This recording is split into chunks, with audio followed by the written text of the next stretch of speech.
और वो होगा आधुनिक भारत का इतिहास, मॉडर्न इंडियन हिस्ट्री। ठीक है, और अब आपसे मतलब एज ए सीनियर आपसे हम बता रहे हैं कि जो हम बताएंगे ना आपको मॉडर्न हिस्ट्री, उसको अगर आप डायग्राम के थ्रू बोर्ड पे समझ लेंगे, आप नहीं भी पढ़ेंगे जबकि आप वैसा ही करते हैं, नहीं पढ़ते हैं, तो जाके कहीं भी आप लिख सकते हैं, कोई भी संबंधित क्वेश्चन आएगा मॉडर्न इंडिया से, प्रीलिम्स और मेंस दोनों की बात कर रहे हैं। और ये ध्यान रखिएगा कि मॉडर्न इंडियन हिस्ट्री बहुत इंपॉर्टेंट टॉपिक है किसी भी नेशनल या स्टेट लेवल के एग्जाम के लिए। जीएस का बहुत बड़ा सेगमेंट उसी मॉडर्न इंडियन हिस्ट्री से होता है। ठीक है, चलिए उस क्लास में बात करेंगे इसके बारे में। अभी जो क्लास लेंगे हम वो बिहार विशेष का क्लास लेंगे। मैंने एक दिन आपको पढ़ाया था विचारधारा, जिसमें मैंने नेहरू बता के बाकी छोड़ दिया था। तो नेहरू के बाद गांधी भी थे, टैगोर भी थे। तो गांधी का विचारधारा मेरे हिसाब से आसान है। ठीक है, क्वेश्चन मेरा व्यवहारिक अनुभव, इसको ध्यान से दीजिएगा। गांधी अगर नहीं भी आ रहा है आपको और कॉपी में क्वेश्चन आ गया तो उतना बनाने जानते हैं आप किसी को भी, है आराम से लिखिएगा, जनरल नंबर आ जाएगा। ठीक है, लेकिन अभी जो हम टॉपिक पढ़ाएंगे वो पीपीटी से पढ़ा रहे हैं हम आपको। वो इसलिए पढ़ा रहे हैं ना कि आप देखिए बहुत थोड़ा सा व्यापक टॉपिक है ये। टैगोर जी का दर्शन को समझना, उनकी विचारधारा को समझना बहुत व्यापक है, और इसको कोशिश कीजिएगा आप अपना भी मानसिकता वैसे बनाने का। इसलिए मैं इसको खास कर आधुनिक ढंग से पढ़ा रहा हूँ। ऐसे बोर्ड पर भी लिख के हम पढ़ा सकते थे, लिख देते ये वैसे नहीं है। ये जानबूझ के मैंने पीपीटी बनाया है आपको समझाने के लिए। इस तरह का विचारधारा बनाइए, क्योंकि मैं कई बार आपको क्लास में बोलता रहता हूँ कि ये धर्म नहीं है, ये नहीं है, बोलता रहता हूँ ना। तो जान के मैंने लिखा है कि आखिर हम नहीं कहते हैं, जो बहुत बड़े बड़े स्कॉलर हैं, जो भारत के मतलब पुरोधा कहे जाएंगे, उनका भी विचार ऐसा था। इस तरह जो पढ़ाने का मेरा मतलब है, ये पीपीटी से एक एक टॉपिक आपको हम समझाएंगे। ठीक है, समझिए कि टैगोर जी का क्या विचार था। ये कहीं भी पूछा जा सकता है, टैगोर का मेंस में तो आ ही सकता है, इंटरव्यू में भी आपसे पूछा जा सकता है, क्योंकि वो भारत के पुरोधा है, महान विभूति है। वो नोबेल अवार्ड उनको 1913 में मिला था। किस चीज के लिए मिला था, किस पुस्तक के लिए मिला था बताइए? कॉमन सेंस का क्वेश्चन है ये, मैट्रिक स्तर का क्वेश्चन है, ये नहीं बता रहे हैं आप लोग। ठीक है, बताएंगे किस पुस्तक, गीतांजलि के लिए मिला था। ठीक है, और उस पुस्तक के कायल थे जो बाहर के लोग थे, विदेशों के लोग, कई दफा पढ़ा गया उस किताब को, गीतांजलि। नोबेल अवार्ड ऐसे थोड़ी मिल जाएगा, बोलिए, विशेष होगा तभी तो मिला होगा।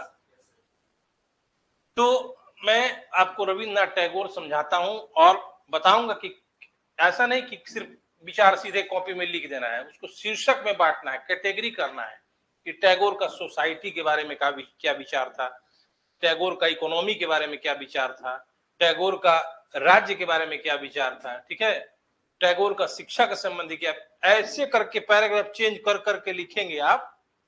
तो आज जो समझा रहे हैं तो 38 नंबर में आप 35-34 तक ला सकते हैं, अगर लिख देंगे तो अच्छा राइटिंग में लिखेंगे। राइटिंग अच्छा का मतलब क्या मैं कह रहा हूं, एग्जामिनर आसानी से स्मूथली पढ़ ले आपका आंसर। ठीक है, ये नहीं कि मोती जैसा अक्षर लिखना है, ऐसा नहीं है, सिर्फ पढ़ ले एग्जामिनर। अगर ऐसे लिख देंगे आप तो 34-35 नंबर। आपको पहले भी मैंने उदाहरण बताया है कि एक क्वेश्चन था, अभी भी आता है वो क्वेश्चन, बाल कला की आलोचनात्मक समीक्षा करें। ठीक है, और 25 नंबर का पहले आता था क्वेश्चन, आज ट्रेंड बदल गया तो 38 नंबर हो गया। उसका हाईएस्ट मार्क्स कितना आया था बताइए? तो लोग कहेंगे ना कि ना आर्ट्स का सब्जेक्ट है, 25 पे क्या आएगा, 12 आ जाएगा, 15 आ जाएगा, यही ना समझते हैं लोग। आर्ट्स को थोड़ा सा हे दृष्टि से समझते हैं, एक सामाजिक मापदंड बन गया है, जो नंबर आएगा वो मैथ में आएगा, फिजिक्स में आएगा। ठीक है, ऐसा नहीं है। जानते कितना आया था 25 में? 22। अब ये मत पूछिए कैसे पता है हमको, आपको आया नहीं, हमको नहीं आया था। और लोएस्ट भी जानिए कितना आया था? हाँ, वो बिल्कुल खराब लिखा होगा। हमारे बताने का मतलब एग्जाम्पल क्यों दे रहे हैं आपको, आप ये निकाल दीजिए दिमाग से कि आर्ट्स में नंबर नहीं आता है, ऐसा नहीं है, लिखने पे। और जो सेकंड वाला सब्जेक्ट पढ़ाएंगे उसी तरह से आपको पढ़ाना है हमको, ठीक है। अब बिहार स्पेशल पढ़ते पढ़ते चट भी गए होंगे आप लोग, है ना। सारा कुछ मैंने बता दिया आपको बिहार स्पेशल। क्या नहीं बताया है, बिहार की राज्य व्यवस्था। वो राज्य व्यवस्था बिहार और यूपी का अलग नहीं है। जो राज्य व्यवस्था केंद्र का है, ये क्या हम बताएं आपको कि एक मुख्यमंत्री है, राज्य की कार्यपालिका का प्रधान राज्यपाल होता है। ये तो आप पॉलिटी में अनुसर पढ़ा ही रहे होंगे, आपको पढ़ा रहे थे ना अनुसर। कहाँ थे जी, बहुत दिनों के बाद आपका दर्शन हो रहा है, पार्टी में भी नहीं थे आप।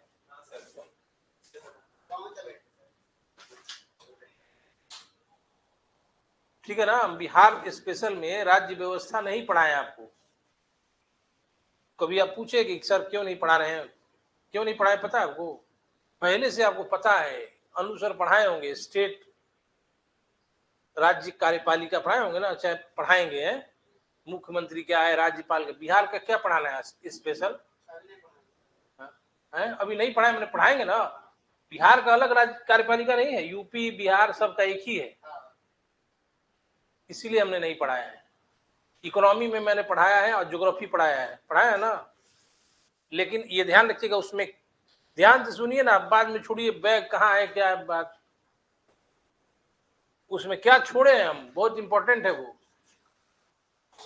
एग्जाम्पल में आपको 17 नवंबर का एग्जाम जैसे हो रहा है, मान लिया, तो हमने क्या नहीं बताया है जो कि बहुत इंपॉर्टेंट है। बैठिए महाराज कहीं से, आप लोग सुनिए, बात आए पढ़ने के लिए कि कुर्सी टेबल खींचने आए हैं।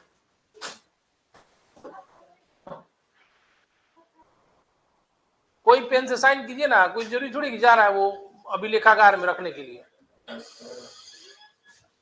सुनिए ना, कल से थोड़ा आप लोग कोशिश कीजिएगा, जिस टाइम पे बुलाए ना उसी टाइम पे आइए, ठीक है। नहीं, आप ही को फायदा करेगा, ऐसा नहीं कि हमको फायदा हो जाएगा, आप आ जाएगा 8 बजे। तो कुछ कुछ बात बताते हैं जो छूट जाता है, अफसोस लगता है। हम चाहते हैं कि आप लोग भी सुन लीजिए वो बात। 17 नवंबर को जो एग्जाम होगा पीटी का, या 17 दिसंबर को, उससे मतलब नहीं है। हमने बिहार स्पेशल का क्लास लिया जिसमें बताया क्या चीज ऐसा भूगोल और इकोनॉमी में मैंने छोड़ा है जो कि बहुत इंपॉर्टेंट है वो चीज।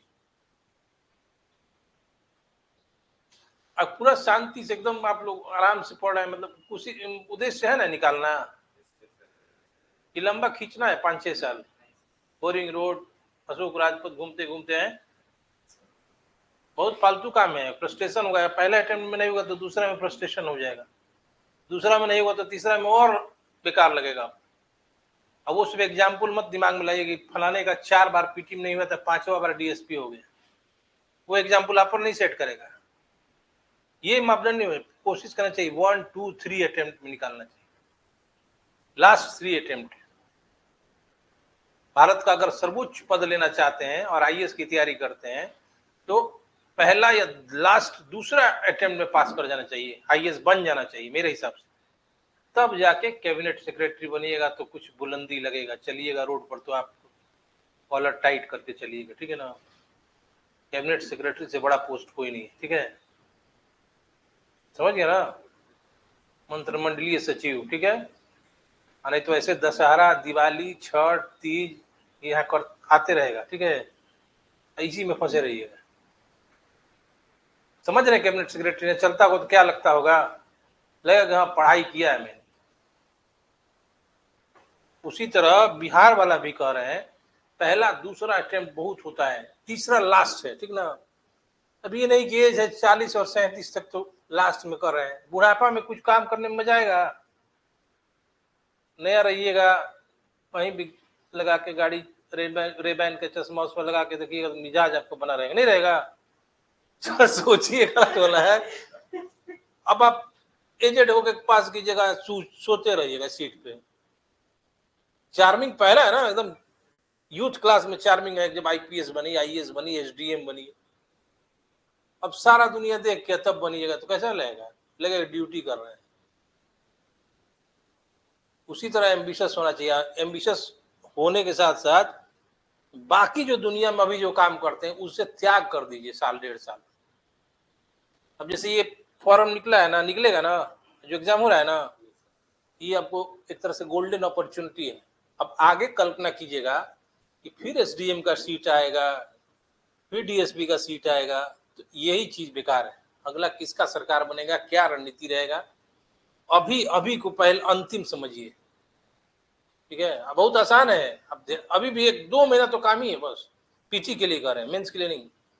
2 महीने के लिए सीरियस हो जाएगा ना, निश्चित हो जाना है, तब होगा। लेकिन बता रहे हैं आपको अनुभव के साथ, तब होगा आपका जब बाकी स्टूडेंट से आप बात करना बंद करेंगे तब, और अपने रूम में एकाग्र होकर पढ़ेंगे तब।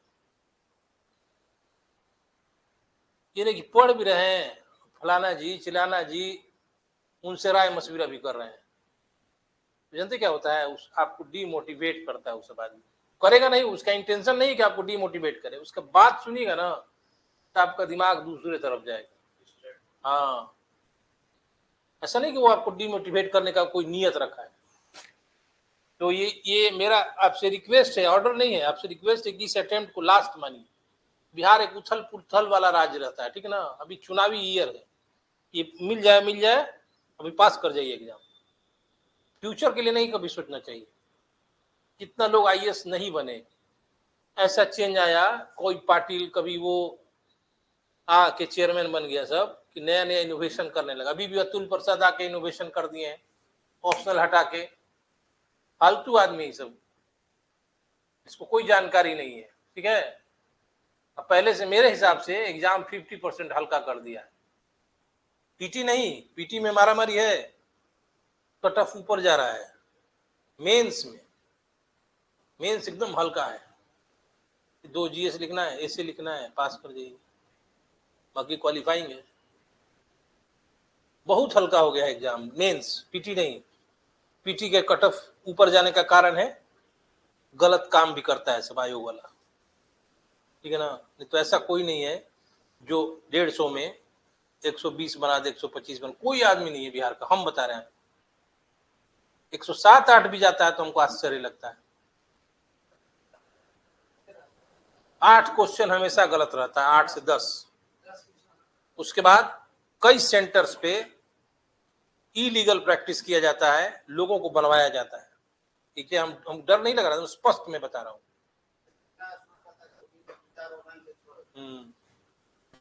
बहुत भ्रष्ट आयोग है, समझ लीजिए, इसलिए कट ऑफ ऊपर जाता है।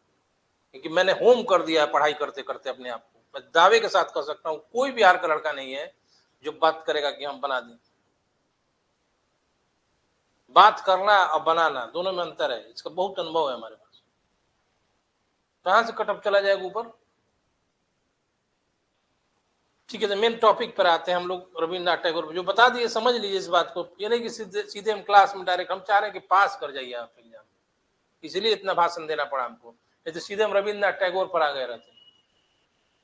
देखिए रविन्द्रनाथ टैगोर को कैसे आपको लिखना है, कैटेगरी वाइज करके लिखना है, ठीक है ना। लिखे हम जरूर अंग्रेजी में है, लेकिन चूंकि उसी तरह पीपीटी बनता है, लेकिन आपको समझाएंगे हिंदी में, ठीक है। Tagore was a mystic poet and also an active politician, but he was a nationalist. इसमें कहा गया ना कि टैगोर जो थे वो एक रहस्यवादी कवि थे, लेकिन राजनीति में वो सक्रिय नहीं थे। कभी देखे हैं किसी आंदोलन में आते हुए, किसी, कभी नहीं आए। वो सक्रिय नहीं थे, निष्क्रिय थे, लेकिन अपने साहित्य के द्वारा उन्होंने राष्ट्रवादी चेतना जगाने का कोशिश किया है। जो लिखते थे ना किताब, कविता, कहानी, उससे लोगों में राष्ट्रीय जागरण का कार्य करते थे। Gandhi and Nehru were influenced with his ideology and thought. Gandhi और नेहरू भी उनके विचारों से, उनके विचारधारा से, उनके दर्शन से प्रभावित हुए थे। इसका मतलब कि जरूर बहुत प्रभावकारी व्यक्तित्व होगा उनका, तभी तो होंगे। Tagore emphasised on religion but not orthodoxy of religion. Tagore ने सबसे अधिक बल धर्म पर दिया, लेकिन एक ऐसा धर्म पर जिसकी कल्पना हम नहीं कर सकते, आप नहीं कर सकते हैं। वैसा धर्म जिसमें कोई पाखंड, अंधविश्वास नहीं था, ठीक है। He was intense supporter of world peace. वह विश्व शांति के बहुत बड़े समर्थक थे, ठीक है ना, कि विश्व में शांत माहौल रहे, शांति रहे, ये बहुत बड़े समर्थक थे, नेशनल इंटरनेशनल लेवल पर। अब आइए कि उनका जो विचार है वो क्यों ऐसा बना है।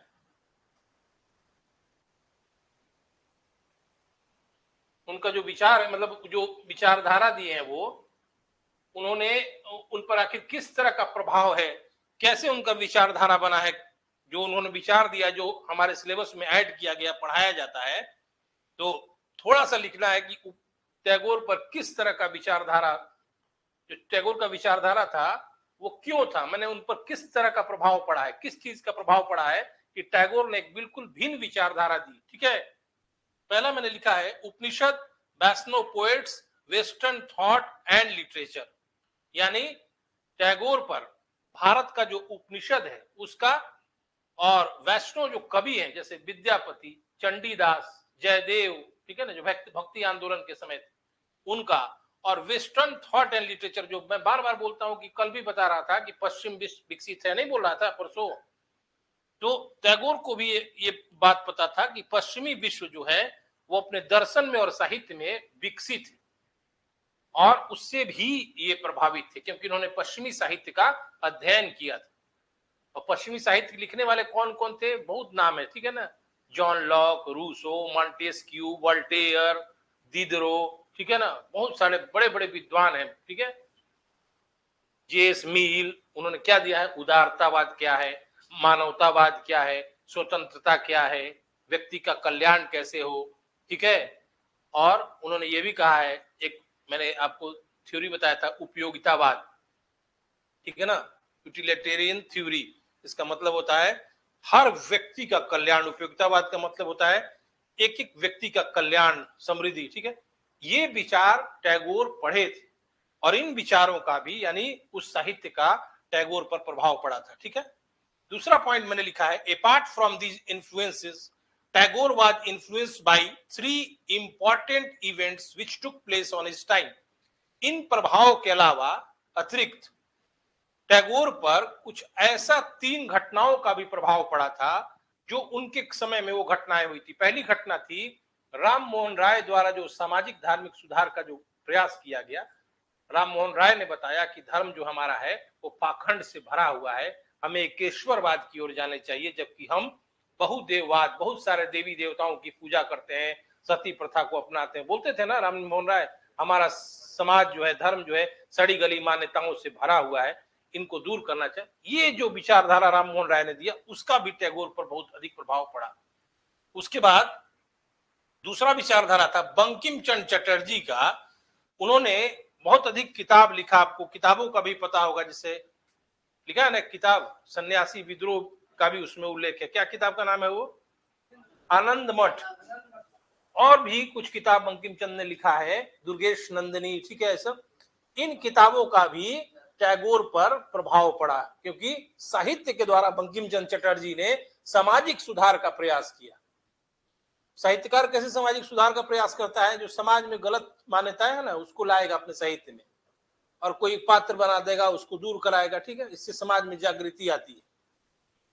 उसके अलावा सामाजिक धार्मिक सुधार आंदोलन जो टैगोर के काल में हुए थे, उसका भी टैगोर पर बहुत अधिक प्रभाव पड़ा था।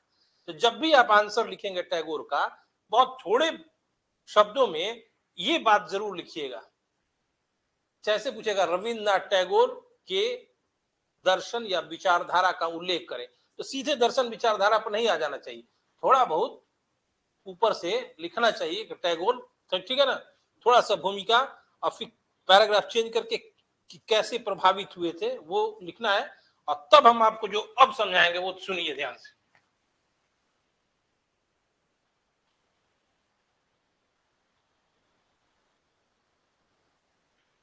अच्छा, ऊपरी है, हाँ, देखिए इसको हिंदी में कर लेना है, और आप ऐसे शीर्षक में बांट देंगे जब, तभी आप लिख पाएंगे, नहीं तो करना आसान है, बोलता है आदमी क्या लिख लेंगे, ऐसा नहीं होता है। ठीक ना, ठीक है, पहला मैंने लिखा है स्पिरिचुअल ह्यूमनिज्म। इसको हिंदी में क्या कहेंगे आप, हाँ,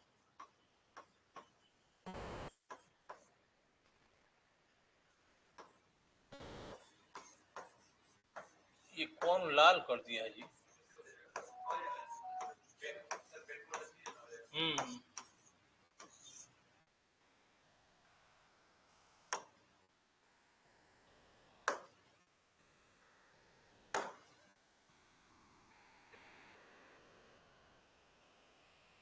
अच्छा, दूसरा को क्या बताएंगे आप? स्टेट तो जान ही रहे हैं।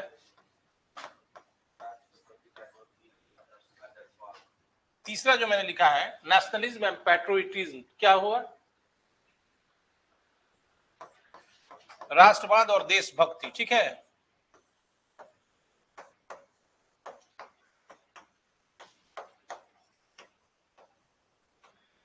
तीसरा लिखा है मैंने इंटरनेशनलिज्म, ठीक है, अंतरराष्ट्रीयतावाद। और ये जो पढ़ाने का मतलब, इससे कुछ सीख भी लीजिएगा, ठीक है ना, केवल बीपीएससी से ही मतलब नहीं है, जीवन में भी उतारने का कोशिश कीजिएगा इसको।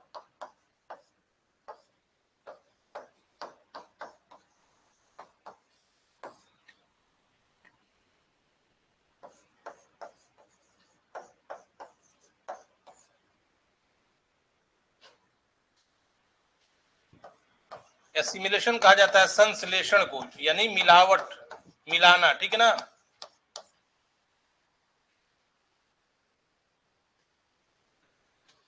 अब आते हैं क्रम वाइज, एक एक चीज समझिए। पहला देखिएगा कि मैंने शुरू में ही क्लास शुरू किया था तो मैंने बोला कि टैगोर पर उपनिषद का प्रभाव पड़ा था, बोले थे ना। उपनिषद जानते हैं आप? मेरे क्लास में आप पढ़े कि नहीं उपनिषद के बारे में? नहीं महाराज, दूसरा कौन? किसी दिन आप लोग उपनिषद के बारे में बताए थे हम? आप लोग चले जाते हैं, कौन क्लास में बताए थे? यूट्यूब वाले क्लास में बताए होंगे, है ना, याद नहीं रहता है। नहीं बताए थे, लेकिन यार एक दिन शुभम कुछ बताए थे ना आपको। उपनिषद क्या है ये बता सकते हैं आप? अद्वैतवाद बताए थे, शंकराचार्य के बारे में यूट्यूब क्लास में बताए थे। देखिए वैदिक काल जो है ना, वैदिक काल में मैंने बताया आपको, हिस्ट्री में पढ़ाता नहीं हूं, फिर से समझा दे रहा हूं। वैदिक काल में लोग सब कुछ करते थे, लेकिन इन करने का विरोध होने लगा। कैसे? ऋग्वेदिक काल में, सॉरी वैदिक काल में पुरोहित वर्ग जो था, ब्राह्मण वर्ग, वो इतना शक्तिशाली हो गया कि वो कहते थे कि हम जो है मनुष्य और देवताओं के बीच मध्यस्थ हैं।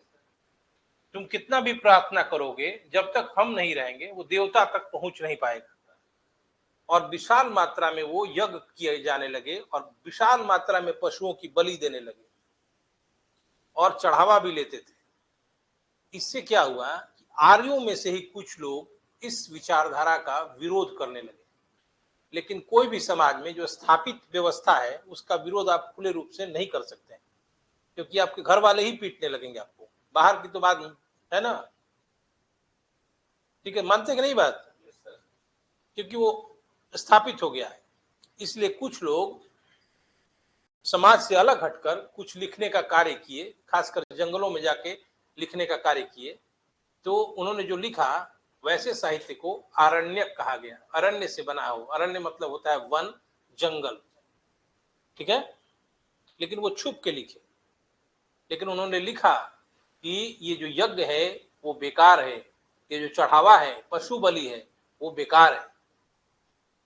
लेकिन आगे चलकर आर्यों में से ही कुछ लोगों ने खुलकर वैदिक मान्यताओं का विरोध किया और उन्होंने खुलेआम लिखा कि यज्ञ जो है टूटी हुई नौका के सदृश है।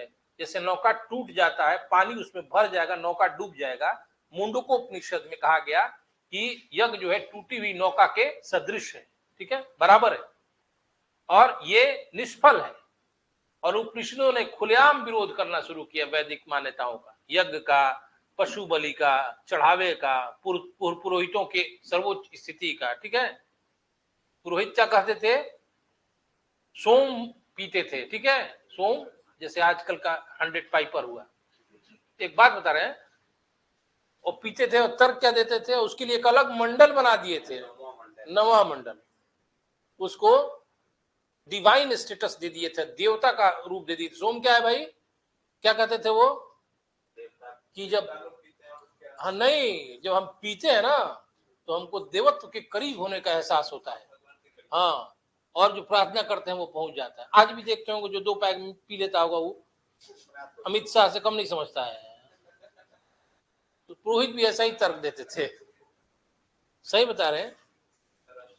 हाँ, कहते थे कि मतलब देवत्व के करीब होने का एहसास होता है, ठीक है, लेकिन खाली पीने के लिए कहते थे। तब वो पुरोहित बिना पिए पढ़ते ही नहीं थे वैदिक ऋचा, और अपने आप को क्या कहते थे कि हम ही जो है आपका जो प्रार्थना है वो ईश्वर तक पहुंचाते हैं, अगर हम नहीं रहेंगे तो नहीं। उसके बाद अपनी सामाजिक सर्वोच्चता को बना लिए थे।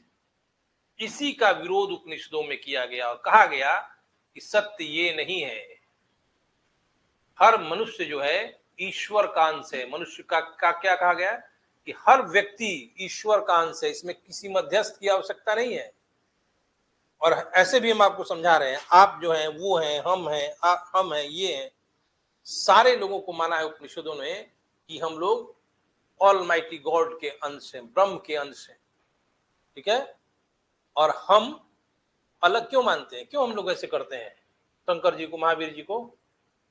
क्योंकि हम लोग अज्ञानी हैं, हम लोग के अंदर इल्यूजन है, भ्रम है, अज्ञानता के कारण भ्रम है। हम अपने को अलग मानते हैं और दो मानते हैं कि हम ईश्वर अलग हैं, हम अलग हैं, जो कि नहीं है। मनुष्य का हर व्यक्ति ईश्वर का अंश है, चाहे वो क्रिमिनल भी हो, वो भी ईश्वर का अंश है। क्रिमिनल बनने में उसकी परिस्थितियां उसके लिए उत्तरदायी है, ठीक। ये बात समझ लीजिए आप, हम सारे लोग ब्रह्म के अंश हैं। इसको कहा जाता है अद्वैतवाद, यानी अ मतलब नहीं, द्वैत मतलब दो, वाद मतलब फिलॉसफी, कि नहीं, दो नहीं, मतलब कहने का मतलब हम लोग दो नहीं है, हम लोग एक हैं। ये चीज जिस दिन हम लोग समझ लेंगे ज्ञान प्राप्ति करके, उसी दिन हम लोग को मोक्ष की प्राप्ति हो जाएगी और हम ब्रह्म में मिल जाएंगे। इसी को उपनिषद का दर्शन कहा जाता है, और ये वाकई आज भी वही सत्य है। और ये जो देखते हैं आप, शिव चर्चा, महावीर जी, शंकर जी, सब हम लोग अज्ञानता, वही सब कर्म कांड है। ऐसा नहीं कि हम नहीं करते, हम भी ऑटो में बैठे रहते थे डर से, और श्रद्धा श्रद्धा श्रद्धा भी है।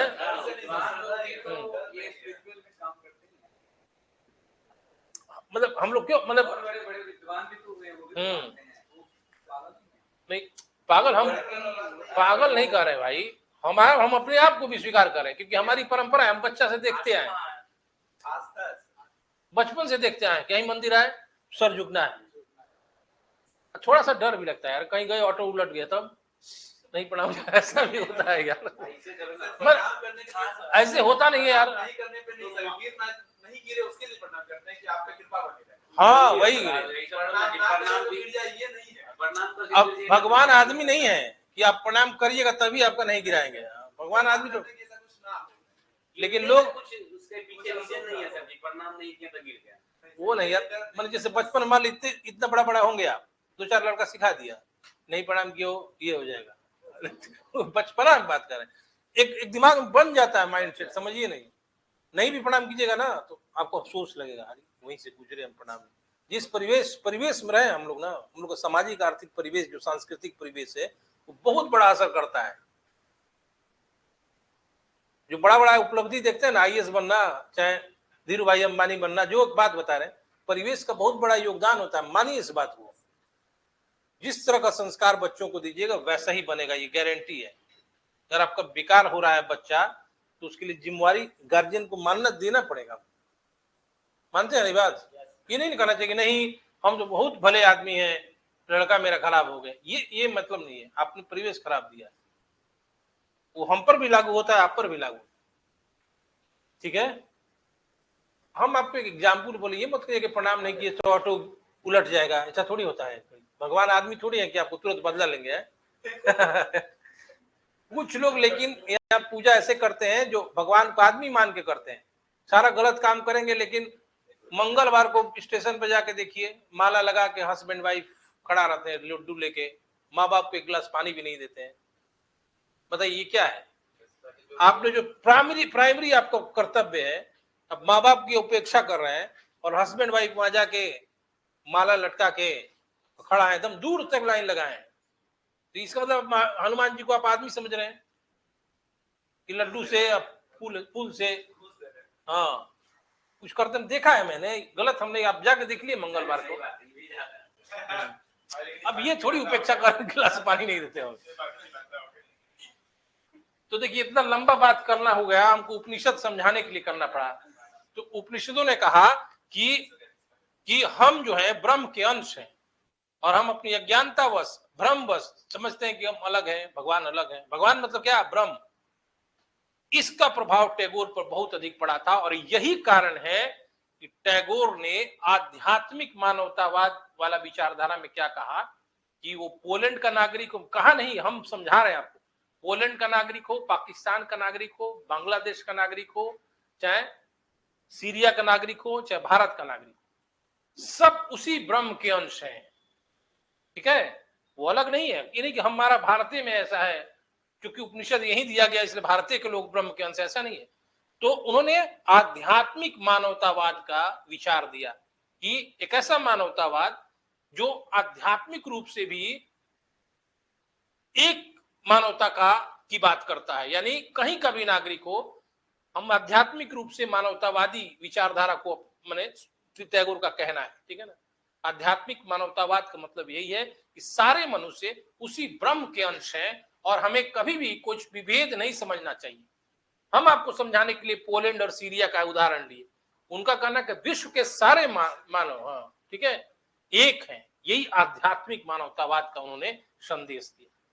इसमें कुछ भी पूछना हो तो आप पूछ सकते हैं। समझ गए आध्यात्मिक मानवतावाद क्या है? कि आध्यात्मिक दृष्टि से भी सभी मनुष्य एक हैं, एक ही ब्रह्म के अंश हैं। और आगे उन्होंने कहा जिस प्रकार सारी नदियां या जल जो पृथ्वी पर गिरता है, आप देखेंगे उनके स्वभाव को, तो उनका उद्देश्य रहता है कि बहते हुए समुद्र में मिल जाए।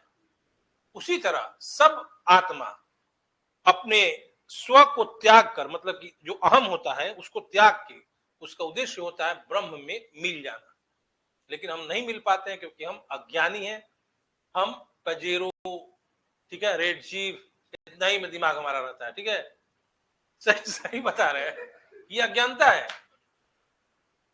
एक एग्जाम्पल बताए कि इसी में हम, मतलब इसी में हमको समझते हैं कि बहुत बड़ी चीज है कि नहीं, पहन लिए, दिखा लिए, ठीक है ना, यही अज्ञानता है। यही टैगोर का कहना था। टैगोर ने पजेरो और रेड चीफ नहीं बोला था, हम आपको समझाने के लिए बताए। हाँ, ये ज्ञान बहुत कम लोगों को है, ठीक है। और वो सब जो हम नाम दिए मंदिर और मस्जिद का, वो आपको समझाने के लिए बोलना पड़ता है, ऑफिशियली नहीं बोलना चाहिए क्लास में। कोई हनुमान जी का पूजा करे चाहे शंकर जी का, हमको नहीं बोलना चाहिए, लेकिन बगैर समझाए आप कैसे समझिएगा। तो आध्यात्मिक मानवतावाद में कुछ और पूछना है तो पूछिए, क्यों है उनका ये विचार, ये आप हमेशा ध्यान रखिए। चूंकि टैगोर पर उपनिषदों का प्रभाव पड़ा था, और उपनिषदों में बताया गया है कि सारे मनुष्य ब्रह्म के अंश हैं, इसलिए टैगोर ने कहा कि पूरा विश्व का मानव जो है आध्यात्मिक रूप से एक है। इसी को कहते हैं आध्यात्मिक मानवतावाद। ये नहीं कि शब्द से देख के वहां कॉपी में कलम ही नहीं चले आपका, ठीक है, तोड़ के इसको समझने लायक भाषा में लिखिएगा, एग्जामिनर समझ जाएगा कि आप कॉन्सेप्ट समझ रहे हैं। लेकिन 15 दिन के बाद आध्यात्मिक मानवतावाद पूछेंगे, आप तो नहीं बताइएगा, ठीक है। दूसरा लिखिए, दूसरा क्या लिखा है, Tagore ideology about state. Tagore का राज्य संबंधी विचारधारा, क्या कहा है उन्होंने राज्य के बारे में। जो राज्य है ना, बिहार है, यूपी है, भारत है, पाकिस्तान है, बांग्लादेश है, ठीक है। इन्होंने कहा है, टैगोर ने राज्य को परिसीमित करने की बात की, लिमिटेड करने की। टैगोर राज्य को अच्छा नहीं मानते, कहते हैं कि राज्य की कोई जरूरत नहीं है। ये उदाहरण देते हैं प्राचीन भारतीय समाज का, जब राज्य की अवधारणा नहीं थी और जनमानस आपस में मिल बैठ के किसी भी मामले का हल निकाल लेते थे। वो करते करते क्या थे, जैसे 10 आदमी बैठ गए, मैंने वैदिक काल हम पढ़ाए नहीं ना आपको, एंशिएंट हिस्ट्री तो बताते आपको, बैठ जाते थे आपस में, ठीक है, और बैठ के सलाह करते थे कि मान लीजिए कोई प्राकृतिक आपदा आ जाए तो हम लोग क्या करेंगे। कोई जंगली जानवर, पहले जंगली जानवर भी आता था, मत सोचिए कि ये उल्टा बात हम बता रहे हैं, ठीक है। हाँ, कहाँ पटना में आता है, तेंदुआ लकड़बग्घा आ जाता है।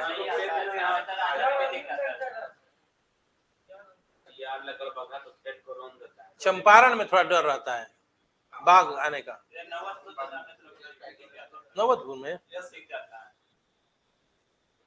बाघ लकड़बग्घा होगा। एक बार जरूरी है, बेली रोड पर भी बाघ निकल के जूस से घूम जाता है। निकला नहीं, मैंने निकलता है एक बात, सीधे मुख्यमंत्री आवास वगैरह तरफ घूम लेता है।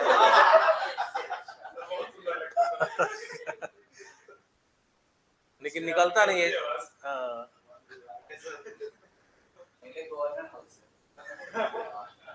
हाँ लेकिन खाना भी नहीं देता है सब ठीक से बाघ। हम देखे नजदीक से। बताइए, बाघ को बीफ देना चाहिए तो देता है बॉयलर मुर्गा, वो व्हाइट वाला, उससे क्या ताकत होगा उसको? मुर्गा देने से बाघ, बताइए कैसा लगेगा? मुर्गा खिलाया जाता है बाघ को? आसानी से उपलब्ध नहीं है, उसमें से मारना है पैसा। आसानी से उपलब्ध क्यों नहीं है? हाँ, यही कलकत्ता जू में इतना व्यवस्था वहां नहीं है। वहां देखिएगा तगड़े तगड़े लगेंगे बाघ। यहाँ तो बाघ सिर कुत्ता नहीं लगता है। हाँ हाँ, उसका खाना खाता है सब यहाँ का आदमी, बाघ वाला खाना। पैसा ले तो मतलब वही ना हुआ। हाँ, मैंने भारत का सबसे बड़ा माना जाता है। 1 किलोमीटर में एक जानवर दिखता है। जू घूमना बड़ा बेकार लगता है। कोई आदमी हो तो घूमिए, लेकिन ऐसे अकेले घूमने में बहुत बेकार लगता है। जू घूमे भाई, हम जू वहां फालतू काम लगता है। चले जाइए, जू घूमने में क्या लगता है। लेकिन घूमिए, लेकिन उस माहौल से प्रभावित मत होइए, पढ़ना भी आपको है ना। जाइए घूमिए, लेकिन हमको लगा बोल रहा है कि जू घूमना ही नहीं चाहिए। नहीं, घूमना चाहिए, क्या नहीं, घूमिए। कितना लोग जॉगिंग वॉकिंग भी करते हैं वहां पे सुबह में। उसमें पैसा भी लगता है क्या? एक बार घूमने लायक है, जो गवर्नमेंट ने बनाया उसको नहीं लगता है। कोई बात तो नहीं, आदमी हो चाटू आदमी हो, उसके साथ घूमिए फिर तुरंत चले आइए वहां। लेकिन बाहर घूमिए, वहां मन प्रभावित होता है तरह तरह, ठीक ना? नहीं है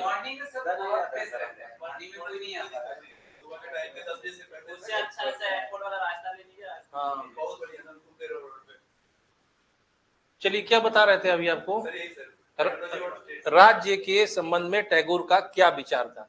उन्होंने कहा कि राज्य बेकार है, राज्य को परिसीमित कर दिया जाए, लिमिटेड कर दिया जाए, और प्राचीन भारत में जैसे सामाजिक रूप से लोग जनमानस बैठ के समस्या का समाधान करते थे, वैसे ही किया जाए।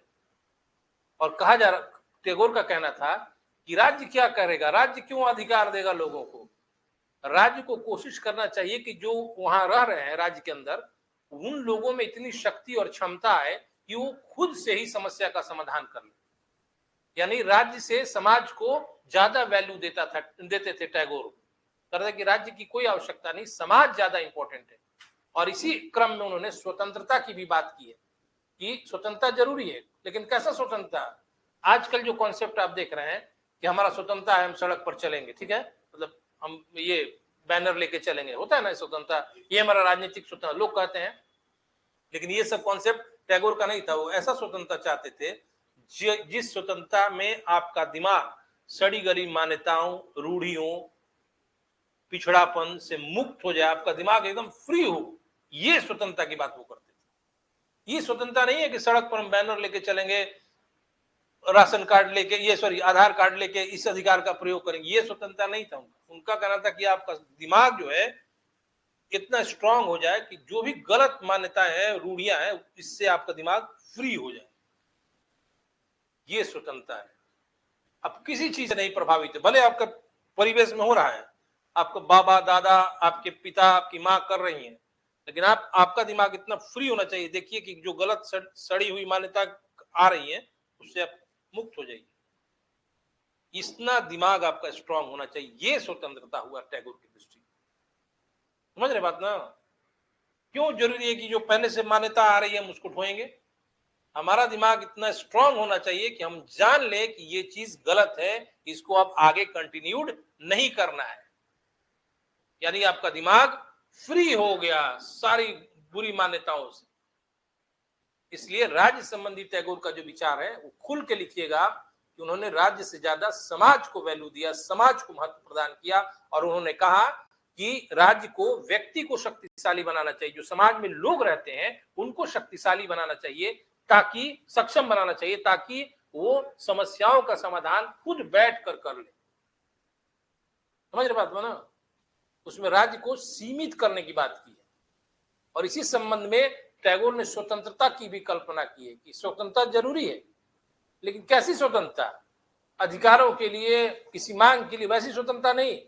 आपका दिमाग सारी सड़ी गली मान्यताओं, रूढ़ियों, अंधविश्वासों से मुक्त हो जाए और आप स्वतंत्र रूप से सोचने लगे। समझना बड़ा भारी है, समझना इसको। हम आपको अगले क्लास में भी रिपीट कर देंगे, कल भी कर देंगे, परसों भी कर देंगे, नहीं समझ में आएगा। अरे ऐसे आपको मोटा मोटी समझा रहे हैं। आपका दिमाग जो है ना, जो भी गलत मान्यता है ना, कुरीतियां है, रूढ़िवादिता, उससे मुक्त हो जाए, यही स्वतंत्रता है। लेकिन हमारा लिखना क्या है? पहले टैगोर का राज्य संबंधी विचारधारा, उसमें ये लाइन जोड़ना है कि स्वतंत्रता का उनका क्या संकल्पना थी। समझ में आ रही बात ना? दूसरा शीर्षक आप लिखेंगे ना कि राज्य संबंधी टैगोर की, उसी में स्वतंत्रता वाली बात भी लिख देनी है, ठीक है? नहीं भी लिखिएगा तो काम चले। तीसरा है nationalism and patriotism by Tagore. Tagore की दृष्टिकोण में राष्ट्रीयतावाद और देशभक्ति। टैगोर ने राष्ट्रीयता की जो कल्पना की है वह संकीर्ण राष्ट्रीयता नहीं है, ठीक है? ये बहुत व्यापक राष्ट्रीयता की कल्पना की है। ये नेशनलिज्म जो है इनका, वो कहते हैं कि राष्ट्रीयता का सर्वोत्तम रूप देशभक्ति है, ठीक है? लेकिन ये राष्ट्रीयता सिर्फ सीमाओं में भारत तक सीमित नहीं है। इनकी राष्ट्रीयता, वो कहते हैं कि मैं संकीर्ण राष्ट्रीयता में विश्वास नहीं करता हूं। बोलते हैं कि यदि कोई भारत का निवासी भारत भारत भारत तक ही अपने आप मस्तिष्क को सीमित रखेगा तो इसी से क्या होता है कि साम्राज्यवादी प्रवृत्ति का विकास होता है, ठीक है?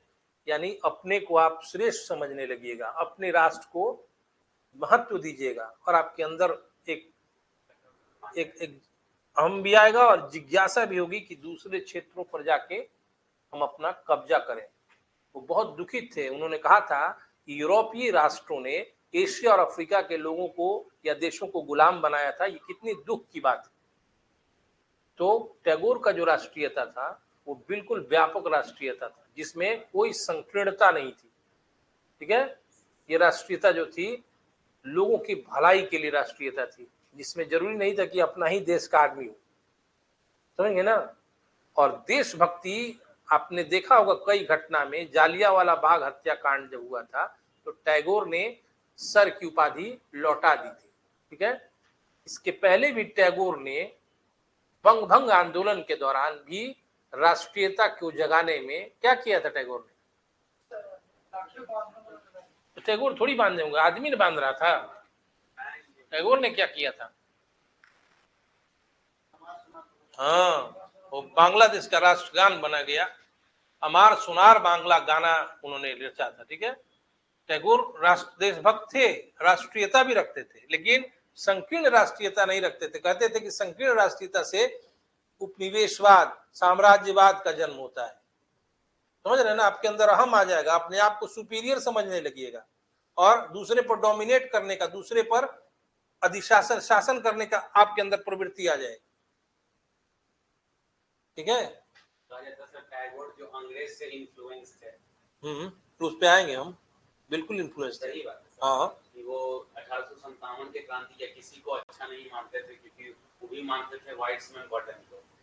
गांधी जी उनको समझाने को वो सर का उपाधि लौटा है, नहीं तो लौटाने के पक्ष में नहीं थे, तो अंग्रेज को अच्छा मानते थे। ये नहीं कहीं बात है, अंग्रेज को अच्छा नहीं मानते थे। ये तो कोई लिख सकता है, लेकिन ऐसा ऑथेंटिक बात नहीं है। ये नहीं, ऐसा नहीं है। कोई भी जैसा वो अंग्रेज को क्या अच्छा मानेंगे? हाँ, पश्चिमी संस्कृति का जो उपलब्धि है उसको अच्छा मानते हैं। अंग्रेज को क्या, तो खुद बोल रहे हैं कि साम्राज्यवाद खिला खराब भी है, उपनिवेशवाद खराब है, बोल ही रहे वो। दुख व्यक्त किए हैं कि यूरोप के देशों ने एशिया और अफ्रीका के देशों पर गुलामी करा, मतलब किया है। हम फिर इस बार ऊपर से आएंगे एक बार, अभी पहले समझ लीजिए पॉइंट कैसे डिस्कस करना है, कॉपी में कैसे लिखना है। अगला है टैगोर्स थॉट अबाउट इंटरनेशनलिज्म। क्यों ये करना चाह रहे हैं? इसी से ही जुड़ा हुआ है, नेशनलिज्म और इंटरनेशनलिज्म। टैगोर सही अर्थ में अंतरराष्ट्रीयतावाद में विश्वास करते थे। उनका कहना था कि भारत, पाकिस्तान, अमेरिका ये क्या है?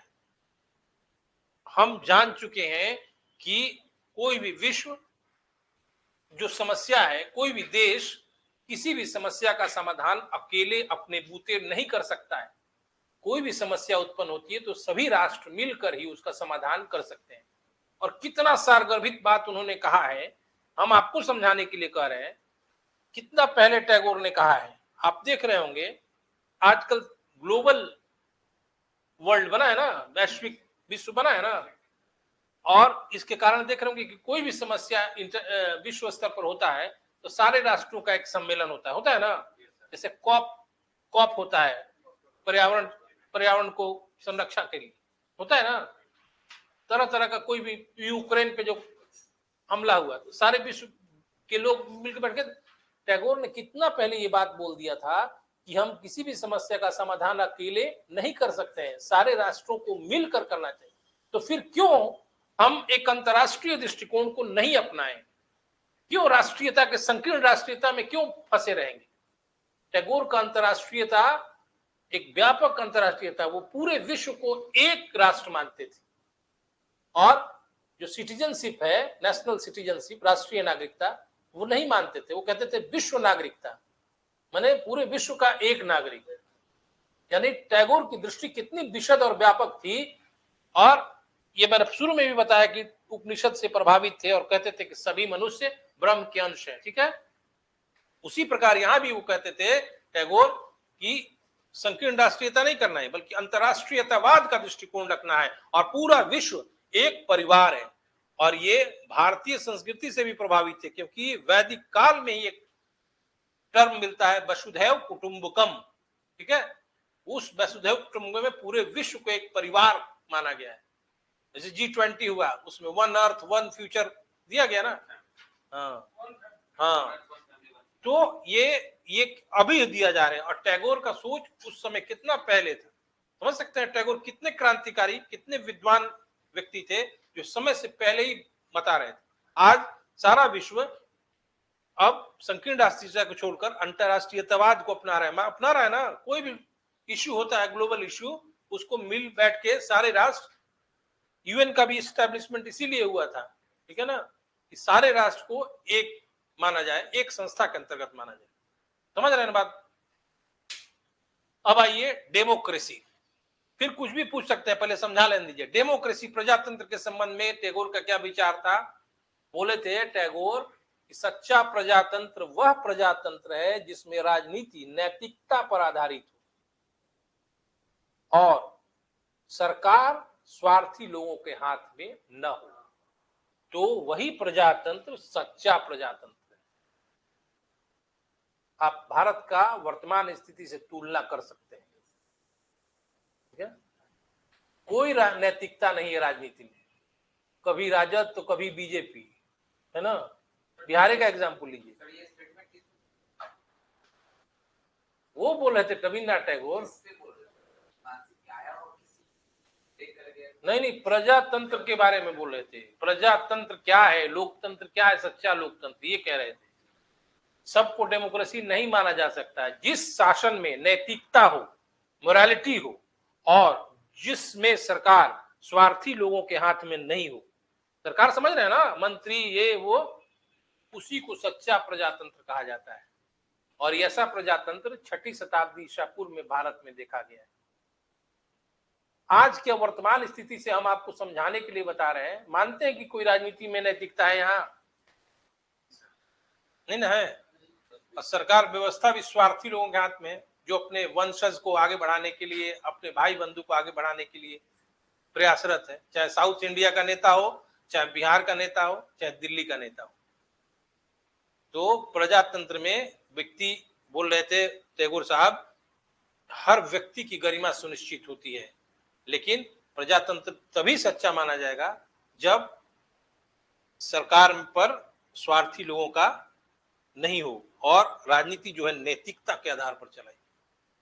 जैसे आपको एग्जाम्पल बता रहे हैं, बड़ी रेल दुर्घटना पहले होती थी तो नैतिकता के आधार पर, जैसे लाल बहादुर शास्त्री इसका बेस्ट एग्जाम्पल है, लेकिन अब जो देता है सब जानता है कि लौटा देगा, सब इसलिए देता है।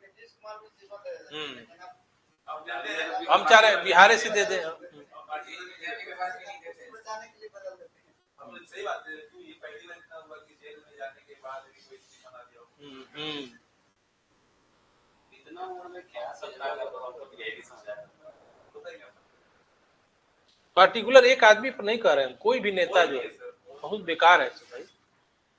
जनता में भी तो नैतिकता नहीं है सर, ये भी तो देखते हैं। जनता ही न चुनता है, जनता में तो कोई नैतिकता नहीं है। आपको बता दें कि पता चले किसी के पास 50,000 रुपया है, हल्का सा उसको थोड़ा सा टच करने से गायब हो, मतलब मर जाएगा, कर देगा आदमी।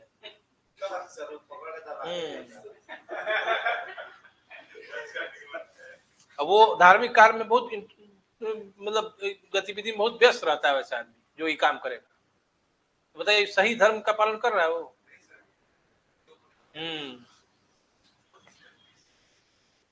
डेमोक्रेसी, इकोनॉमिक थॉट कह रहे थे टैगोर साहब। आर्थिक विचार उनका क्या था? बोल रहे थे ना कि जो वर्तमान व्यवस्था है भारत की वह शोषण पर आधारित है, जिसमें शक्तिशाली वर्ग कमजोर वर्ग का शोषण कर रहा है। अभी की भी व्यवस्था वैसे ही है, ठीक है। और कह रहे हैं कि जब तक कमजोर वर्ग का को साथ लेके नहीं विकसित किया जाएगा तो सच्चा आर्थिक विकास नहीं हो सकता है।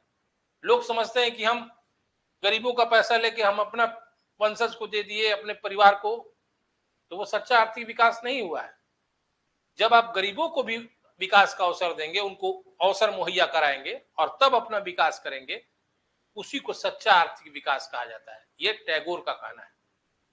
और अभी जो आर्थिक विकास हो रहा है वो शोषण पर आधारित है। उस समय अंग्रेजी सरकार था, इसमें कह रहे थे कि कुछ शक्तिशाली लोग कमजोर वर्ग का शोषण करते थे। और ऐसा मत सोचिए कि सिर्फ अंग्रेज दोषी थे, उस समय भी भारतीय थे अंग्रेजों के साथ जो इस शोषण में सहभागी थे, और भारतीयों पर ही वही भारतीय अत्याचार करते थे, क्योंकि भारत हमेशा से गद्दारों का देश रहा है। अगर गद्दारी नहीं होता तो भारत पर विदेशी हुकूमत की स्थापना नहीं होती। आपको मेरा लैंग्वेज अटपटा लगा होगा, लेकिन मैं दावे के साथ कह रहा हूं, हमेशा भारत में गद्दारी हुई है, ठीक है।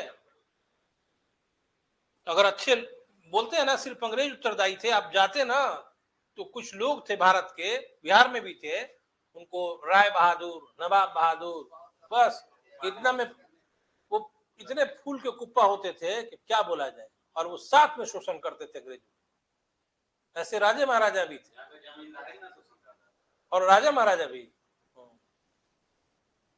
तो कैसे उत्तरदायी? अगर ये साथ नहीं देते अंग्रेजों का, तो हिम्मत था अंग्रेजों का। हाँ, ये बात हमेशा ध्यान रखें। लेकिन बहुत ज्यादा खुल के कॉपी मत लिखिएगा, हल्का फुल्का, ठीक है। लेकिन बाहर जैसे निकलिए गेट से खुलेआम बोलिएगा।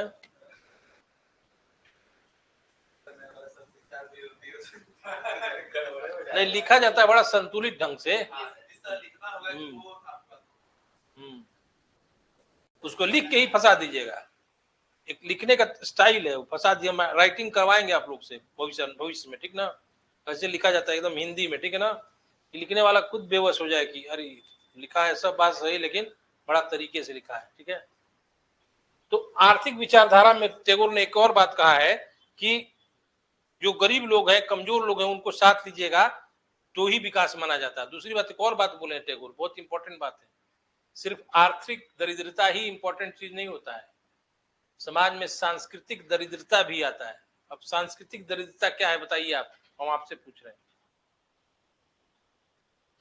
कि मेरा संस्कृति अच्छा, मेरा नहीं, हम एक लाइन में पूछना चाह रहे हैं कल्चरल दरिद्रता, पुअरनेस क्या है? कल्चरल पुअरनेस अपने अपने पूर्वजों से आया हुआ जो हमारा संस्कार है, संस्कृति जो कार्यक्रम हमने आगे ना बढ़ाना, अपने संस्कृति को आगे बढ़ाना, दूसरे नहीं भूल जाना, भूल जाना, उन्हें नहीं उनको उपेक्षित करना। Yes, sir. उसके अलावा कुछ नए चीजों को अपनाना, उसे छोड़ना, नए नए चीजों की क्षेत्र आने जैसे से- सांस्कृतिक दरिद्रता का Yes, sir. सांस्कृतिक दरिद्रता का उदाहरण बोरिंग रोड में दिखता है सुबह से, सामने ज्यादा मैं आता हूं तब से ही दिखने लगता है। ठीक है, आर्थिक विकास ही इंपॉर्टेंट है, सांस्कृतिक विकास भी जरूरी है। ठीक है,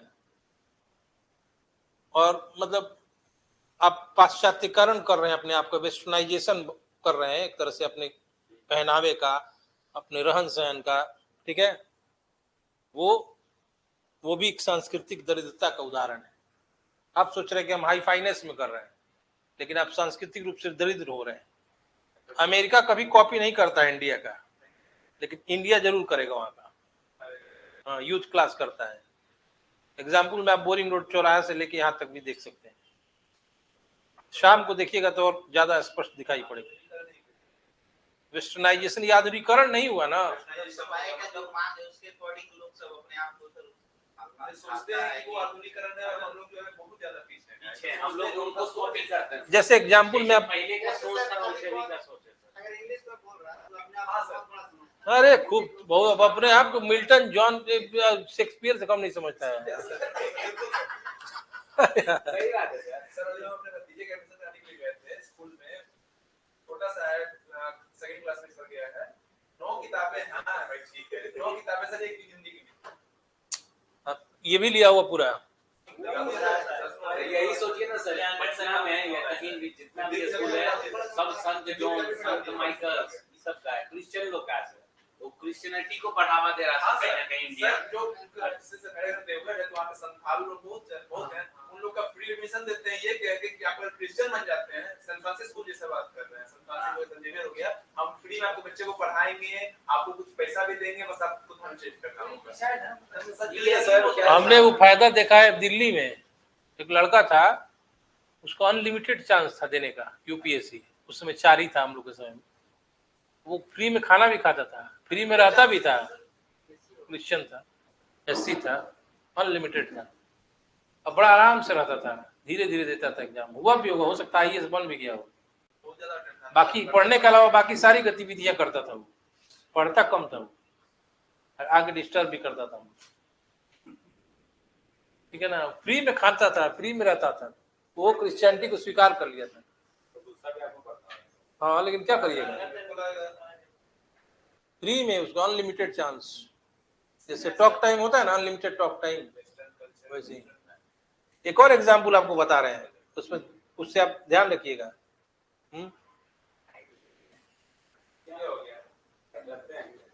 अरे तो ये गलत बात नहीं बता, हम समझाने के लिए बोल रहे हैं कि क्या बताए थे इसमें, क्या क्या चीज बता रहे थे। हाँ, तो ये आर्थिक विचारधारा में सांस्कृतिक दरिद्रता का कॉन्सेप्ट आया, जिसको मैं समझाने के लिए बोरिंग रोड चौराहा से लेके यहाँ तक का उदाहरण देना बहुत जरूरी है, चाहे लाइव हो चाहे बिना लाइव के हो।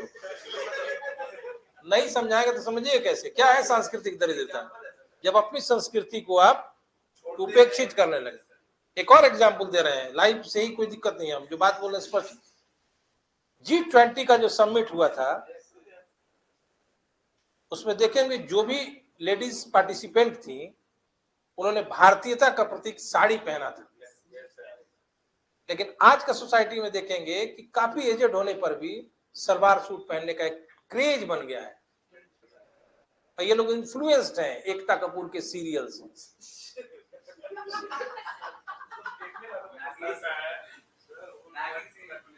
ये भी सांस्कृतिक दरिद्रता का उदाहरण है। क्यों लाइव से कोई मतलब नहीं यार, जो बात है समझोगे तब। तो सांस्कृतिक दरिद्रता टैगोर के हिसाब से नहीं होनी चाहिए। आर्थिक दरिद्रता सही है, लेकिन सांस्कृतिक दरिद्रता भी आती है। हाँ, क्या गलत बात तो हो नहीं रहा है, लाइव हो चाहे बिना लाइव हो।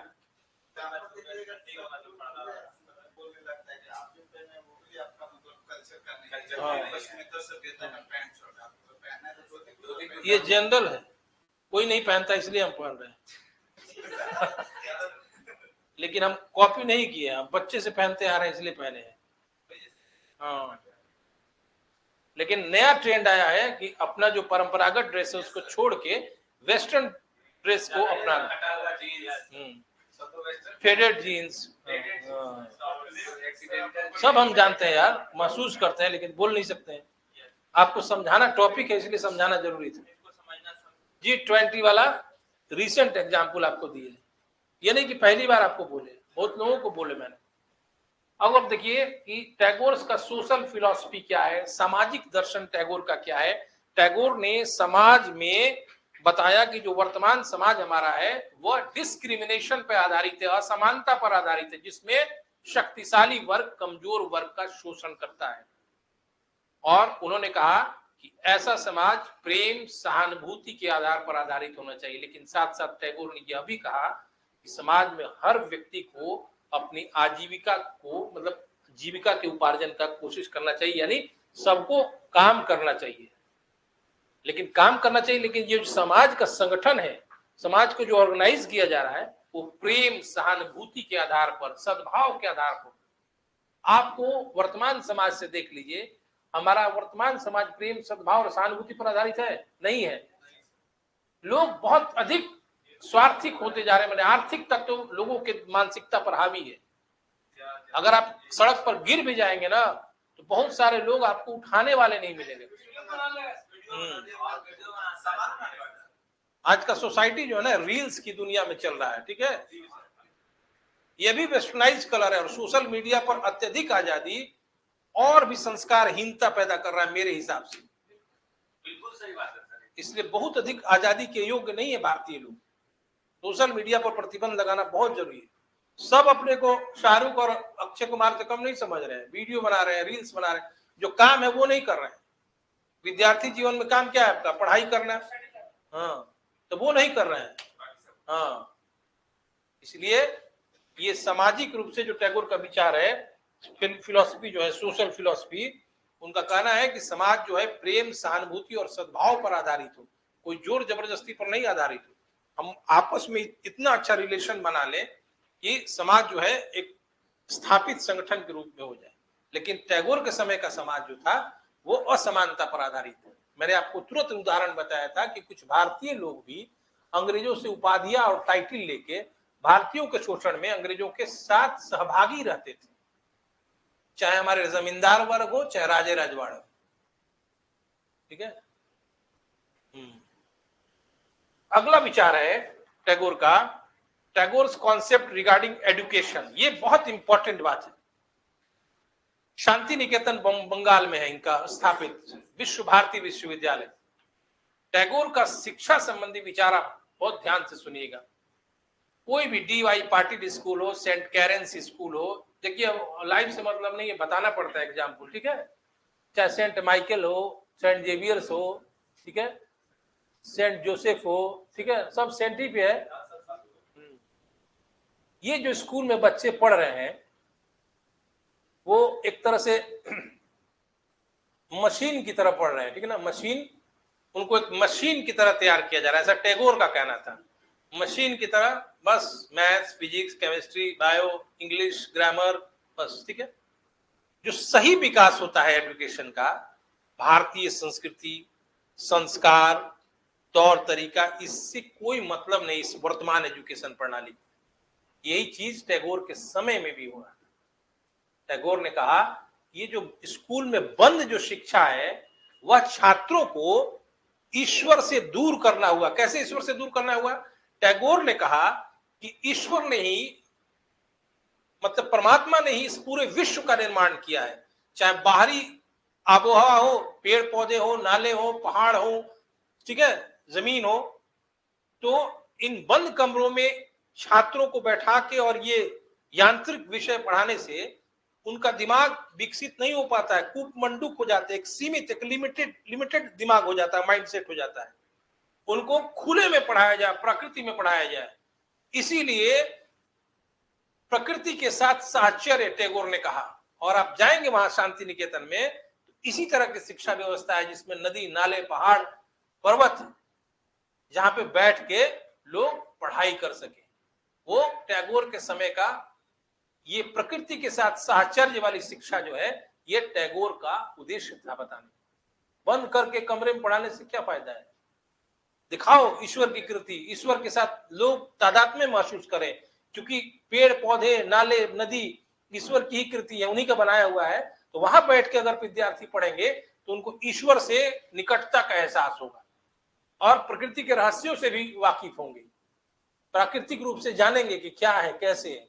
और साथ साथ जो विषय होता है पढ़ाने का वो साहित्य संस्कृति नहीं, भारतीय दर्शन साहित्य संस्कृति, साथ साथ बाहर के भी दर्शन जो अच्छे हो उनको भी पढ़ाया जाए, ताकि सर्वांगीण रूप से एक अच्छा छात्र विकसित हो सके, जिसमें एक कुशल व्यक्तित्व का निर्माण हो सके। ये तो सब उनका कहना था कि ये तो नौकरी पैसे के लिए पढ़ाई हो रही है, मैथ्स फिजिक्स केमिस्ट्री, ठीक है, नौकरी प्राप्त करने के लिए, और ये चीज अभी भी हो रहा है। अगला बात टैगोर ने कहा कि शिक्षा के माध्यम के विषय में बोला कि अंग्रेजी का उन्होंने विरोध किया। शिक्षा उस माध्यम से दी जानी चाहिए जिसमें विद्यार्थी आसानी से समझ सके, उसको दिमाग नहीं लगाना पड़े। हाँ हाँ, जिस भाषा में विद्यार्थी आसानी से सीख जाए, आत्मसात कर जाए, उसी भाषा में शिक्षा देना चाहिए। और पश्चिमी का देखिए, यहाँ पे टैगोर विरोधी है, पश्चिमी विश्व का अंधानुकरण नहीं करना चाहिए। अंग्रेजी अंग्रेजी कह के नहीं, अंग्रेजी माध्यम जरूरी नहीं है। शिक्षा जो विद्यार्थी जिस भाषा में सीख जाए, प्रकृति के साथ जाए। बंगाल में आप देखिए प्रकृति के साथ शिक्षा का साक्षात और भी देखने लगेंगे, अभी जाएंगे आप। लेकिन टैगोर के समय वो सब नहीं होता था जो अभी हो रहा है, ठीक है। ये समझ रहे बात क्या कर रहे हैं? प्रकृति के साथ ज्यादा ही साहचर्य जब कर रहा है सब, ठीक है। खुला में विश्व भारती विश्व मतलब क्या ना है, शांति निकेतन विश्वविद्यालय, टैगोर का कॉन्सेप्ट ये था। आजकल उस विश्वविद्यालय में कुछ खराबी होगी, प्रकृति के साथ ज्यादा ही साहचर्य करने लग रहा है सब, वहीं पे सिगरेट पीता है सब, ठीक है। सुने हैं, हम गए नहीं है, जानते हैं, कुछ आदमी बताया हम। और एक तरह से वो आजकल, लेकिन टैगोर किस आधार पर उसको स्थापित किए थे, ये बात आपको समझना जरूरी है। प्रकृति के साथ शिक्षा को साहचर्य करना। तीसरा बात क्या बताना है? Tagore's view about the assimilation of western and eastern culture, पश्चिमी विश्व और पूर्वी विश्व का संश्लेषण। ये क्या कहना है टैगोर का?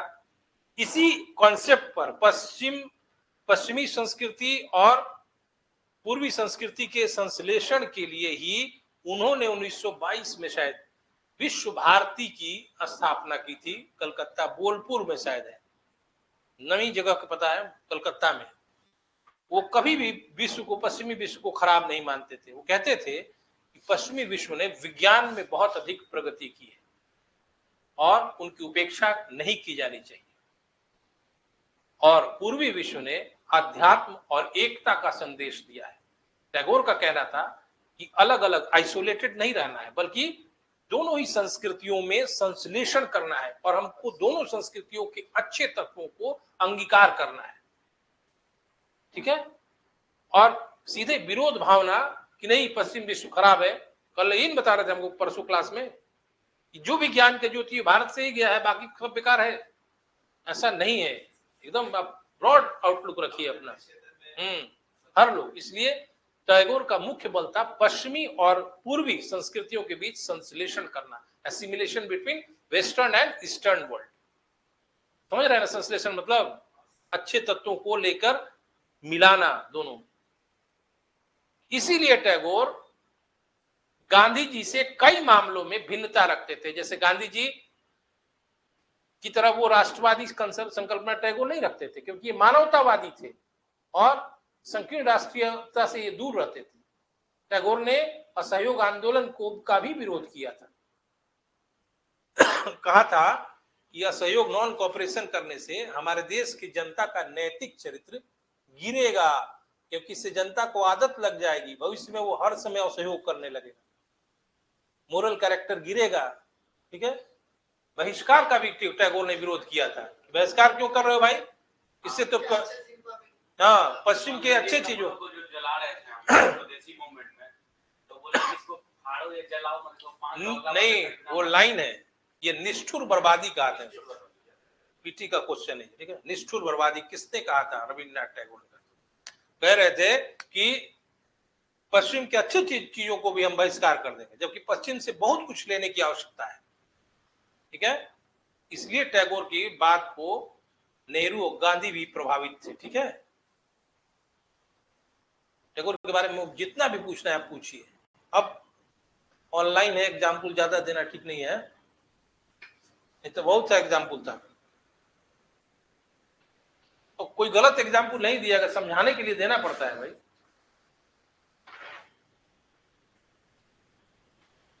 पूछिए आप एकदम क्लियर करके, नहीं तो हम कल परसों सारे लोगों से पूछेंगे टैगोर के बारे में। गांधी वादी समझाना आसान काम है। ये जो है ना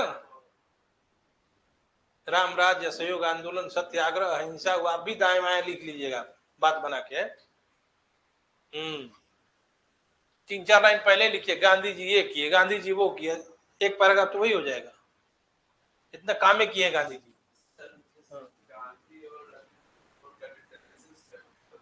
मैंने बहुत मामले में भिन्नता थी। जैसे गांधी जी जिस राष्ट्रीयता की बात करते थे, उस राष्ट्रीयता की बात टैगोर नहीं करते थे। हाँ, वो मानवतावादी थे, पूरे विश्व के लोगों को ही अब एक मानते थे, आध्यात्मिक मानवतावाद था उनमें।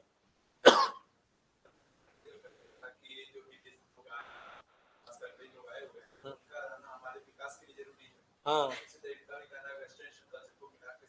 गांधी जी कहाँ कहे उनका रहना जरूरी है, थोड़ी कहे। वो वर्ल्ड वार में सपोर्ट इसलिए किए थे कि उस समय जरूरत थी, नैतिकता था। गांधी चूंकि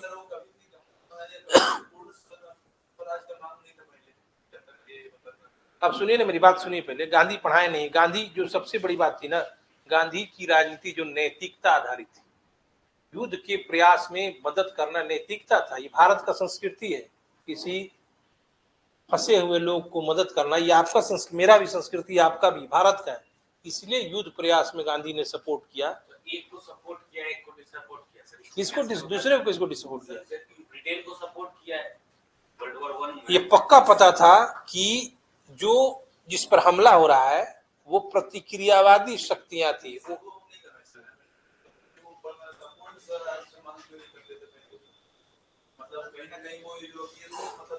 1942 के बाद कर दिए हैं।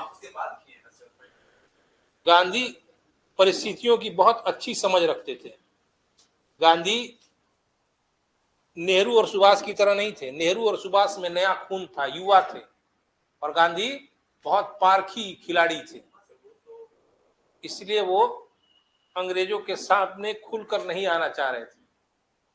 काम उनका भी यही था, उद्देश्य उनका भी यही था कि भारत से अंग्रेज को भगा देना है। लेकिन नेहरू सुभाष जब कर ही रहे थे, अगर सीधे आ जाते तो ठीक नहीं ना था। बहुत रणनीति के साथ गांधी चल रहे थे। कई लोगों का, अगर उसको छोड़ने से कई लोगों का लाइफ बर्बाद हुआ है, ये सोच उनका आइडियोलॉजी। कई लोगों का लाइफ कहाँ बर्बाद हुआ था? कई लोग जो अपना शिक्षा छोड़ के आए थे, कई लोग अपना रोजगार छोड़कर आए थे, उन लोगों का लाइफ लाइफ बर्बाद नहीं हुआ था यार। यहाँ था, नेशनल इंस्टीट्यूशन था, राष्ट्रीय संस्था। नहीं तो उन लोगों को एक बात का पहले ही ताकीद किए थे गांधी कि जरा भी हिंसा होगा तो हम वापस कर लेंगे। लेकिन वो बर्बाद नहीं कहो उसको, फिर वो उनका काम हो गया। मतलब शिक्षा, ऐसा नहीं था कि हमेशा के लिए शिक्षा छोड़ दिए थे, आंदोलन में कूदे थे वो, फिर जाके वो शिक्षा संस्था में शामिल हुए। गांधी की आलोचना करना ठीक नहीं है। बहुत सारा हो सकता, पूरे बहुत सारे मुद्दे पर गलत काम किए हैं, बहुत सारे मुद्दे पर गलत किए हैं, लेकिन हम लोग नहीं कर सकते हैं। लेकिन गांधी को बहुत लोग मतलब बोलते हैं सर कि वो बहुत ये थे, इगोइस्टिक थे, अपने आप को अहम समझते थे कि जो करेंगे तो हम ही करेंगे, भारत को आजाद करेंगे तो हम ही करेंगे, बाकी नेताओं को उतना वैल्यू नहीं देते थे। तो वैल्यू अपना बना लिए थे ना, चंपारण उपारण खेराड़ा में जाके लेकिन वो अहम आ गया। जैसे कि ये सर भारत छोड़ो आंदोलन, ये असहयोग आंदोलन खुद से स्थगित कर दिए थे बिना बड़े नेताओं से पूछे हुए। फिर सीताराम मैया 28 जनवरी को खड़े कर दिए थे, और जब हार गए बोले ये मेरी भी हार है, ये तो कहीं ना कहीं इगोइस्टिक नेचर को दिखाता हाँ है भाई, बिल्कुल है। गांधी में बहुत सारी कमियां हैं, मानते हैं। तो ये भी कहा जाता कि गांधी नॉन वायलेंस के सपोर्टर थे, तो फिर 1942 में करो या मनो का नारा फिर क्यों दिए सर? हाँ, और कांग्रेस का भी विरोध किया था। कांग्रेस के बारे में कहे थे कि मैं एक मुट्ठी बालू से कांग्रेस से भी बड़ा संगठन खड़ा करके दिखा दूंगा। कांग्रेस को आजादी के बाद खत्म हो जाना चाहिए। ये सब करना है, बतियाना है बैठ के बाद में, जब चाय पीता है आदमी तब। ये सब कॉपी में क्लास में नहीं लिखना है, बस सब हाँ। कॉपी में नहीं लिख सकता सर, मानिए ये तो बात तो सही है ना सर, गलत बात थोड़ा ना है जो कि बात किया ना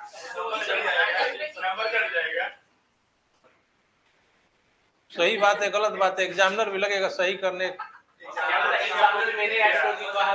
ऐसा नहीं होता है। ऐसा कभी सर जितना भी एग्जामिनर हो गांधी जी को फॉलो करते हो, ये भी हो सकता है सुभाष चंद्र बोस को भी फॉलो करे। मान्य विचारधारा है यार, आंसर फॉर्मेट दिया जाता है, अपने मन से नहीं चेक करना है, देख लेता है नहीं, हालांकि कोई फॉलो नहीं करता है, लेकिन क्या जरूरत है रिस्क लेने का बाद में। बाहर हाँ बाद में बात कहीं बेली रोड पे, बेली रोड में कहीं गाड़ी लगा के 2 सिपाही बुला लीजिएगा, बतियाते रहिए। पहले पोस्ट लेना जरूरी होता है, तब आप डीलिंग कीजिएगा बाद में। अब वो गांधी जी की जय करते रहना है। रविन्द्रनाथ टैगोर अंग्रेजी भाषा के विरोध नहीं कर रहे हैं, सब भाषा को मैंने अच्छा मानते थे। कहते ये बात थे, ये जैसे आप लोग विद्यार्थी हैं, आपको जिस भाषा में सुगम रूप से समझाया जा सके और आप समझ सकिए, उसी भाषा में आपको शिक्षा देनी चाहिए। कहीं अंग्रेजी का प्रयोग नहीं करना चाहिए, की करें मतलब। लेकिन जो अंग्रेजी में समझ रहा है, अंग्रेजी उसको सुगम है, उसको अंग्रेजी में शिक्षा दी, ये कह रहे थे उनका इंग्लिश तो बहुत शानदार था। भाषा सिर्फ माध्यम होना चाहिए, भाषा शिक्षा नहीं। कुछ कोचिंग संस्थान भी ऐसा माहौल बनाए हैं आजकल, देख रहे हैं हम। इंग्लिश मीडियम कितना तो हम देखा है मैंने कि क्या बोले हम, अच्छा कोचिंग चलाता है, सब कहता क्या है कि इंग्लिश मीडियम में ज्यादा नंबर आता है यूपीएससी में, हिंदी मीडियम में कम आता है। ये तो सच है सर। हिंदी ही बढ़िया नहीं बहुत लोगों का, लिखेंगे रद्दी हिंदी तो कहाँ से आपका नंबर आए। पीटी में हिंदी मीडियम वाले, सुनिए एक मिनट, हिंदी मीडियम वालों का सिलेक्शन पीटी में ही कम हुआ, इंग्लिश मीडियम वालों का ज्यादा हुआ, तो मेंस वही पास करेंगे ना। इसको अंदर से समझिए, इसी को सब बाजार बनाता है। इंग्लिश मीडियम हिंदी ही नहीं जानता है 90% कैसे बोला जाता है, कैसे लिखा जाता है। हिंदी को आसान समझ रहे भाषा, जिस स्टैंडर्ड में डील किया जाता है कॉपी में वही लिखिए ना। कहीं से भी इस तरह का पक्षपात पार्शियलिटी नहीं होता है। हिंदी में लिखिए, एग्जामिनर खराब नहीं मानता है।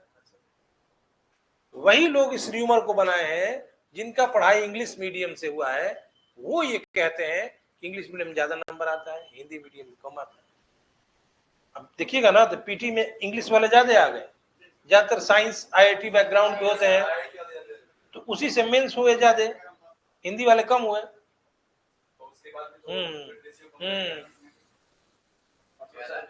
ऐसे लड़के हैं जो हिंदी मीडियम से 4 बार इंटरव्यू दिए यूपीएससी का लगातार, उनके लिए क्यों नहीं ये नियम लागू हो रहा है?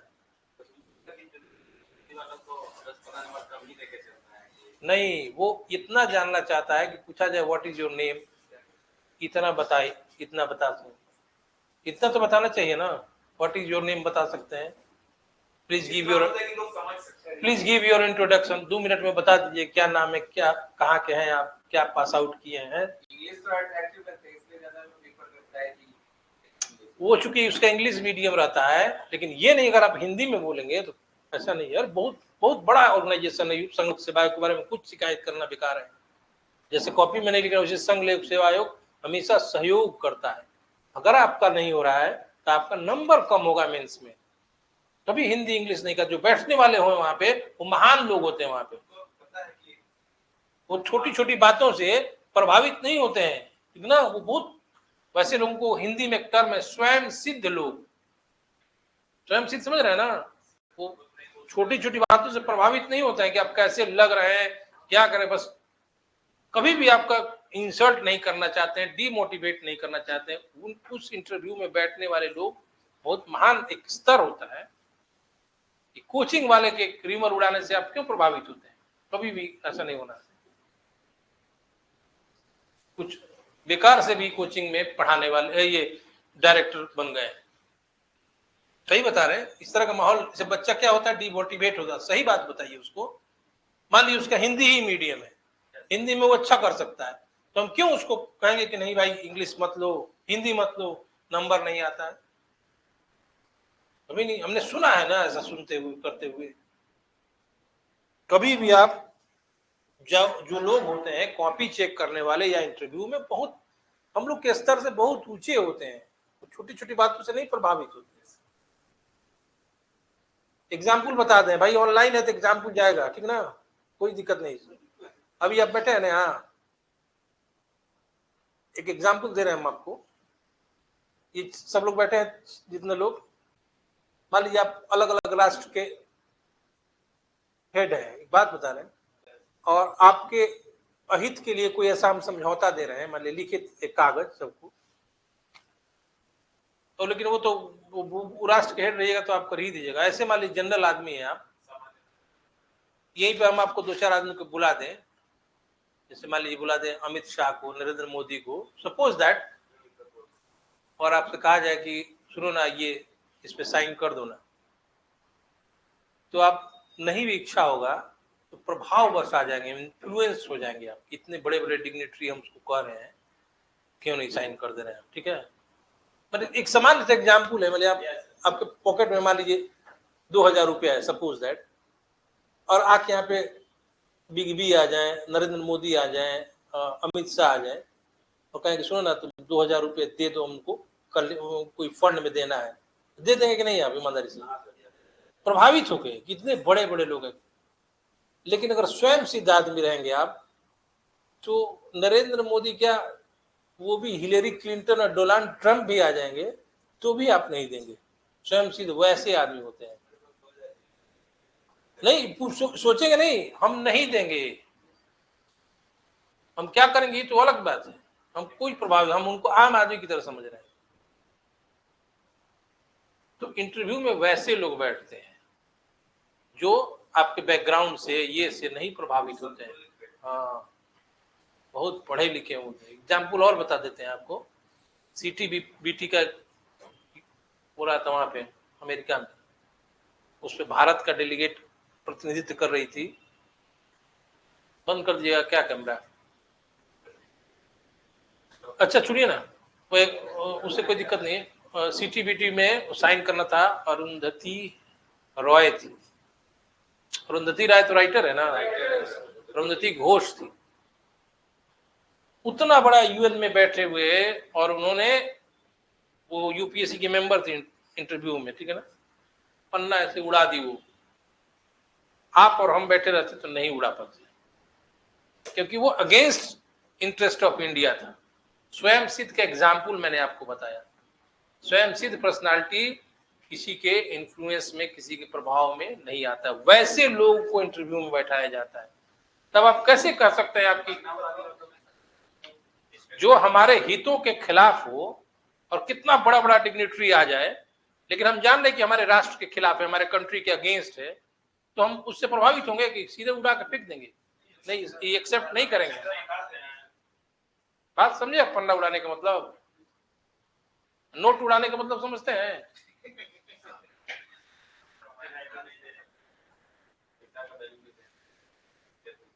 वो बहुत व्यापक चीज है नोट उड़ाने, खाली पैसा का वैल्यू नहीं।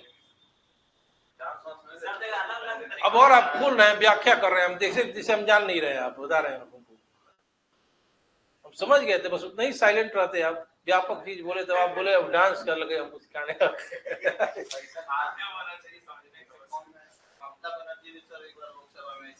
हाँ देखिए, तो कभी भी बोले ना कि आप तैयारी करते हैं ना, तो समाज में बात बहुत कम कीजिए, बात कम कीजिए। बात करिएगा, प्रभावित करके आपको डीमोटिवेट कर देगा, आपका तैयारी का स्तर चला जाए, खासकर यूपी, बिहार, झारखंड।